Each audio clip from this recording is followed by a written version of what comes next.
Guillaume Pelletier, bonjour et merci d'avoir répondu à notre demande d'interview pour le Tour d'Horizon. Vous êtes agent général d'assurance et je vais vous laisser vous présenter. Bonjour Gilles Maya, donc effectivement je suis agent général pour le compte de la compagnie Aviva Assurance.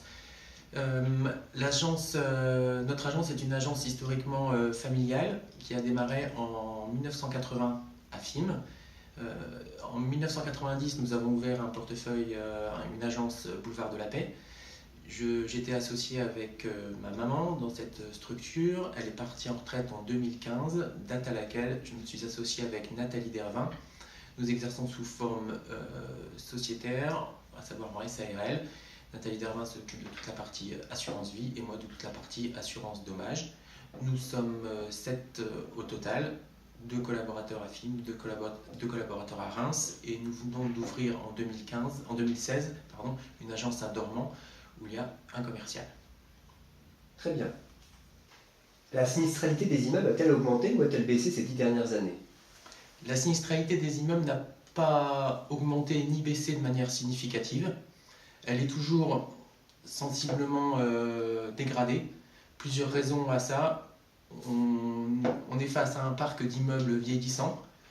Bon, le marché de l'immobilier tendant à repartir, des nouveaux bâtiments vont arriver avec des constructions neuves, ce qui va améliorer la statistique des contrats. Ces contrats-là sont des contrats à destination finalement des particuliers, donc avec des petites franchises, et qui dit petite franchise dit prime un peu plus élevée. Autre caractéristique aussi, c'est qu'il est difficile de mettre en place des préventions comme on peut le faire dans les entreprises en risque industriel, telles que la vérification des installations électriques, des thermographies sur les tableaux électriques, notamment dans les chaufferies. Il est difficile de faire accepter aux copropriétaires, je pense, de telles mesures de prévention, et parce que cela a un coût aussi. Néanmoins, si je vous comprends bien, plus il y a de prévention et d'entretien préventif, moins il y a de risques d'avoir des sinistres et donc les primes devraient baisser si les immeubles sont bien entretenus. Bien sûr, bien sûr. Par exemple, je sais que les copropriétés sont soumises à l'obligation d'installation des extincteurs mobiles. Il y a un cran au-dessus en matière de prévention, c'est que l'organisme qui va installer et contrôler les extincteurs vous délivre un certificat N4 agréé par l'APSAD, l'association plénière des sociétés d'assurance dommage. C'est un gage de qualité sur l'installation des extincteurs. Alors, autre question, la plupart des sinistres sont des sinistres dégâts des eaux.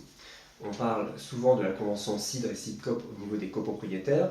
Est-ce que vous pouvez nous expliquer quelle est cette convention et pourquoi elle s'applique-t-elle sur tous les contrats d'assurance? Alors, la convention, d'une manière générale, les assureurs ont mis en place des conventions entre eux pour accélérer le règlement des sinistres. Il y a des conventions en matière de vol, en matière de feux de cheminée dans les maisons individuelles et la fameuse convention CIDR en matière de dégâts des eaux lorsqu'il y a pluralité d'occupants.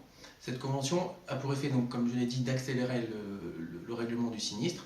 Je rentre brièvement dans le détail. Lorsque le montant des dommages est inférieur à 1 600 €, 1 600 € hors taxe, l'assureur du lésé va indemniser directement son client. Lorsque les sinistres dépassent les 1 600 € hors taxe, l'assureur du lésé va convoquer l'assureur du fautif, entre guillemets, pour une mise en cause.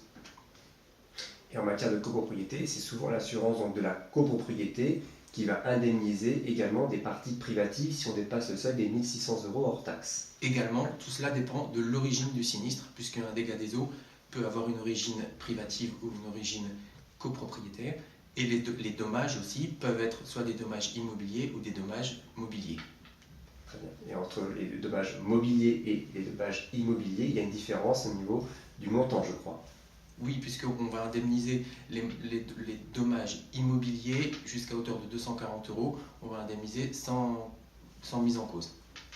Mais cette convention CIDR va évoluer en juin de cette année, juin ou juillet 2018, puisqu'il y a la convention IRSI qui va être mise en place.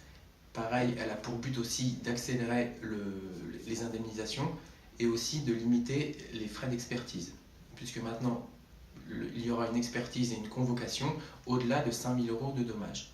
En dessous de 5 000 € de dommages, il n'y aura qu'un expert pour les deux parties.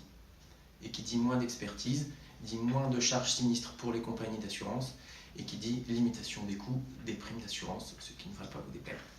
Tout à fait, et surtout de ne pas déplaire aux copropriétaires. Donc cette convention entrerait en vigueur l'été 2018, Oui, et elle s'appliquera, comme pour la convention CIDR, à l'ensemble des compagnies d'assurance. oui.